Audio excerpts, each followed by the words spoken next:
Welcome to Kenton's videos. Enjoy the video. In this video, I will explain how to make lacto fermented sauerkraut. First, select fresh, firm cabbage and remove any outer leaves. You'll also need a good quality non-iodized salt, typically about 2% of your cabbage's weight. A large glass jar or ceramic crock will be essential for the fermentation process. Make sure all your equipment is clean and ready. Now let's prepare the cabbage. Shred it thinly, ideally about 1/8 of an inch thick, using a mandolin or sharp knife. Next, add your measured salt and massage it into the cabbage for 5 to 10 minutes.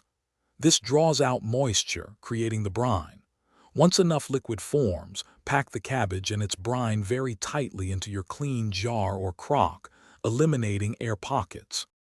During fermentation, it's crucial to keep the cabbage submerged under the brine to prevent mold. Use a weight, like a smaller jar or a fermentation weight if needed. Store your fermenting sauerkraut at room temperature, ideally between 60 and 70 degrees Fahrenheit, away from direct sunlight. The process typically takes 2 to 4 weeks, depending on your desired tanginess. Once your sauerkraut reaches your preferred level of sourness, usually after 2 to 4 weeks, it's ready to enjoy. Transfer it to smaller jars and store it in the refrigerator, where it will keep for several months.